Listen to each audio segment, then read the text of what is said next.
con la... Vamos a ir con este tema de Akia en minutos, pero antes lo anunciado.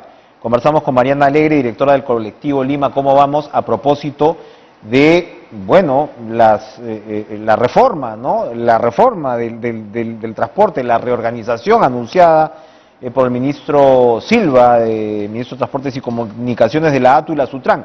A la jefa de la SUTRAN la cambiaron, pero por el lado de la ATU, María Jara ha recordado, bueno, no ella precisamente, pero se ha recordado que la autoridad de la ATU es nombrada por 5 años y no la cambias así nomás, porque con el ritmo de cambios que tenemos ministeriales, entonces instituciones como la ATU también acompañarían seguramente ese ritmo. Y por supuesto, sabemos que quienes piden la cabeza de Jara son los transportistas informales. Los formales han salido más bien en su defensa. Mariana, ¿cómo estás? ¿Qué tal? Gracias por estar con nosotros. Gracias por la invitación, un placer. Bueno, ¿cómo ve esta reforma, contrarreforma? ¿Qué cosa es lo que está ocurriendo? ¿Qué es lo que se debería salvaguardar? Claro que sí. A ver, en primer lugar creo que hay que dejar claro que una reforma de transporte que ofrezca un servicio de transporte digno y seguro para los ciudadanos y las ciudadanas es absolutamente necesaria. Y más bien es en ese camino en el que nos encontramos, donde no se ha avanzado tanto, pero que al mismo tiempo necesitamos entender como el camino a seguir, ¿no? Los anuncios que se han hecho a partir de los audios del ministro nos demuestran una falta de interés en continuar con estos procesos de transformación en beneficio de la ciudadanía, pero además nos muestran también una debilidad frente justamente a quienes no están contribuyendo a la mejora del sistema, que son justamente los informales, pero sobre todo las mafias asociadas a esta industria.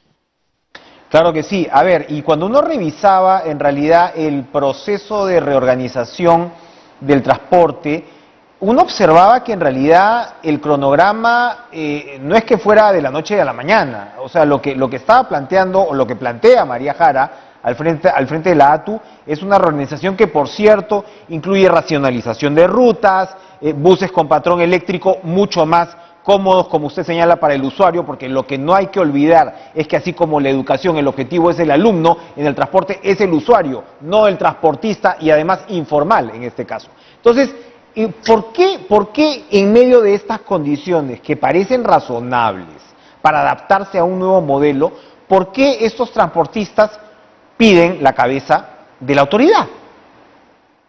Sí, a ver, primero agradezco mucho el enfoque que estás dando, porque creo que es justamente lo más importante centrarse en las personas, en el caso, en general en la ciudad y en la planificación del transporte, pero en particular en el transporte público. Y hay que recordar que aquellos que son los usuarios del transporte público son las personas que en general tienen menos ingresos. Los que tienen mucho dinero o los que tienen dinero usan vehículos particulares, usan taxi, versus aquellas personas que se ven obligadas a caminar o que no tienen alternativas necesariamente para utilizar transporte público, teniendo en cuenta además las condiciones complejas y de ausencia de planificación urbana que lleva a que las personas más vulnerables, aquellas que viven más lejos de sus centros de empleo, tengan que gastar más dinero en moverse. Entonces tenemos un problema que hay que atender también desde una perspectiva del cierre de brechas para combatir la desigualdad y que ayudaría un sistema de transporte digno y seguro a atender justamente problemas de pobreza, ¿no? y a poder aliviar pobreza.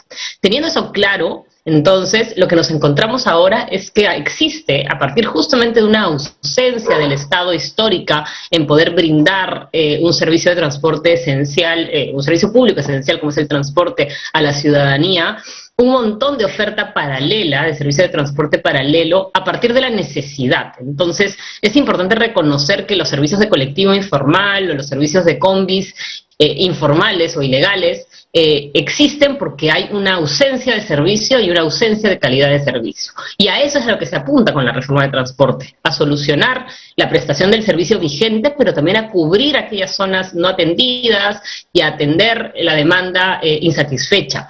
Y ahí es donde existe justamente una industria importante que genera beneficios, ojo, ni siquiera a los choferes transportistas, sino más bien a los propietarios de las licencias y de las rutas y por supuesto los dueños de las unidades. Entonces todo ese dinero es el que está en juego, no, millones al día, que es lo que se estarían perdiendo para estos grupos de poder, versus el recibir un servicio público esencial de transporte seguro, justo, ¿no? Saludable ahora en términos de pandemia, pero además sobre todo que sea accesible en términos de financiamiento y de costo de pasaje para la ciudadanía. Pero Mariana, aquí lo que estamos hablando además es de la perpetuación de la informalidad.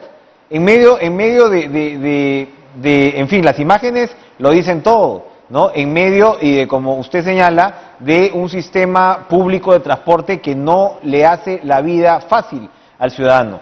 Y entonces que el hecho que de alguna manera se le dé la razón a quienes tienen la intención de perpetuar la informalidad, haciendo, como usted señala, fabulosas ganancias, pues es inaceptable, ¿no?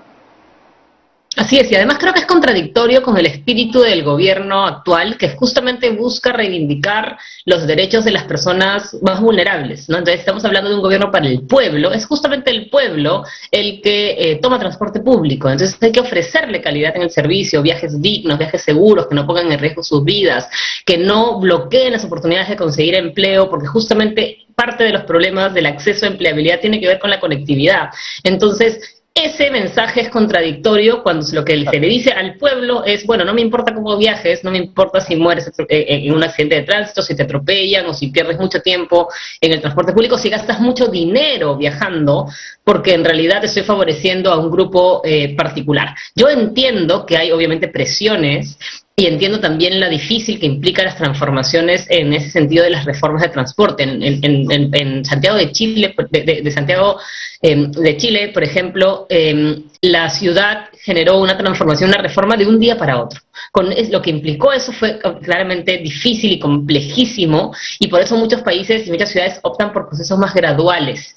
Pero al mismo tiempo, creo yo que ha sido un error, por ejemplo, haber desperdiciado la oportunidad de la pandemia y la oportunidad en particular de la cuarentena para no afianzar justamente la reforma de transporte, empezar a proveer de carriles exclusivos para las rutas de transporte formales, de esa manera acelerando la fluidez del viaje y por lo tanto permitiendo que las personas lleguen a tiempo de manera más sencilla, y ni siquiera viendo la necesidad de perseguir con fiscalización a los colectiveros, porque cuando la demanda cuando no se requiere esa demanda, cuando esa oferta no es necesaria, desaparecen por sí solos, ¿no? Entonces creo que el problema radica en concreto en que hay una desconexión entre este discurso de beneficio justamente de aquellos ciudadanos y ciudadanas con mayores necesidades a un modelo en el que más bien les están castigando.